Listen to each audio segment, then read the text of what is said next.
દેશમાં વધતી જતી ઈંધણની તંગી અને આંતરરાષ્ટ્રીય પરિસ્થિતિને ધ્યાનમાં રાખીને વડાપ્રધાન દ્વારા ઈંધણનો વપરાશ ઘટાડવા કરવામાં આવેલી અપીલને સ્વનિર્ભર શાળા સંચાલક મંડળ દ્વારા સમર્થન આપવામાં આવ્યું છે.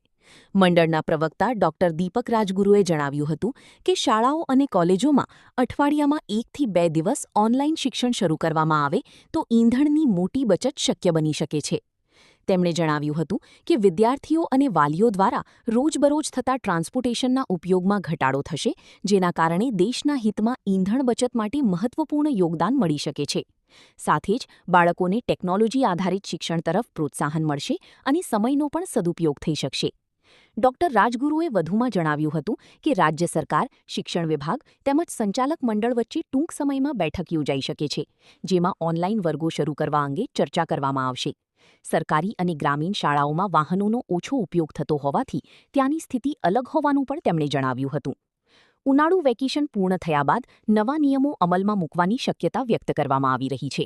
આંતરરાષ્ટ્રીય પરિસ્થિતિને જોતા દેશમાં ઈંધણની અછત ન સર્જાય તે માટે આગોતરા પગલાં લેવાની જરૂરિયાત ઉપર ભાર મૂકવામાં આવ્યો હતો. ડોક્ટર દીપક રાજગુરુ, સ્વનિર્ભર શાળા સંચાલક મંડળ સુરતના પ્રવક્તા. સર, વાત કરીએ હમણાં વડાપ્રધાને એક અપીલ કરી છે શાળાનો ઓનલાઈન અભ્યાસ કરો બાળકો, એને કઈ રીતે શું કરશો? વડાપ્રધાન શ્રી નરેન્દ્રભાઈ મોદીએ વડોદરામાં એક જાહેર સભામાં આખા દેશના લોકોને અપીલ કરી છે કે ઈંધણનો ખર્ચ આપણે ઘટાડવો જોઈએ.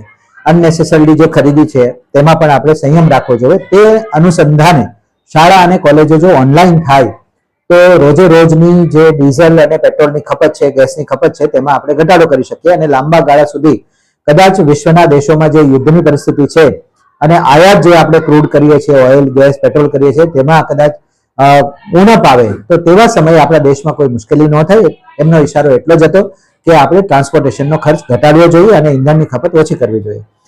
શાળા સંચાલક મંડળ તરીકે હું એવું ચોક્કસ માનું છું કે નાના બાળકોની ઓફલાઈન એજ્યુકેશન ખૂબ જરૂરી છે. તો અઠવાડિયાના 1 દિવસ પ્રી પ્રાઇમરી અને લોઅર પ્રાઇમરી, જેને 1 થી 5 ધોરણ કહીએ, તેને 1 દિવસ અને 6થા ધોરણથી ઉપરના વર્ગોમાં અઠવાડિયાના 2 દિવસ ઓનલાઈન ભણાવવામાં આવે તો પણ બહુ બધું આપણે ઈંધણ બચાવી શકીએ અને સમયનો સદુપયોગ કરીને ટેકનોલોજીના માધ્યમથી બાળકોને ભણાવી શકાય. આ બાબતે રાજ્ય સરકાર, શિક્ષણ વિભાગ, આચાર્ય સંઘો, વાલી મંડળો અને સંચાલક મંડળ સાથે બેસીને આમાં સંકલન કરશે.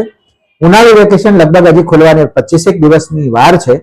તો એવા સમયે આપણે સૌ સાથે મળીને સંયમ કેવી રીતે રાખવો અને દેશ હિતમાં આપણે કયા કામમાં સહયોગ કરી શકીએ તે સૌએ સંકલન કરીને કરવું જોઈએ તેવો મારો મત છે. સરકારી શાળાઓમાં જે ગામમાં બાળકો ભણે છે એની સમસ્યા પાછી જુદી છે. આ જે વાત છે અપીલ, એ કઈ રીતે રહેશે? ગુજરાતમાં પ્રાથમિક શાળાઓ, જે સરકારી શાળાઓ ચાલે છે, મહાનગરપાલિકા દ્વારા સંચાલિત જે નગર પ્રાથમિક શિક્ષણ સમિતિની, જિલ્લા પંચાયતની જે સરકારી શાળાઓ છે, તેમાં લગભગ બાળકો સ્વયં આવતા જતા હોય છે. એમાં લગભગ વાહનોનો ઉપયોગ ઓછો થતો હોય. પરંતુ જે માધ્યમિક શાળાઓ છે, ગ્રાન્ટ ઇન એડ શાળાઓ છે, કે જે દરેક તાલુકામાં 2, 4 કે 5 શાળાઓ હોય, દરેક ગામડે ગામડે માધ્યમિક, ઉચ્ચતર માધ્યમિક શાળાઓ ના હોય, તો ત્યાં જે વાહનોનો ઉપયોગ થતો હોય તો ત્યાં 1-2 દિવસ ઓનલાઈન કરીને પણ એમને આ બાબતોમાં સહયોગ કરવો જોઈએ તેવું મારું માનવું છે.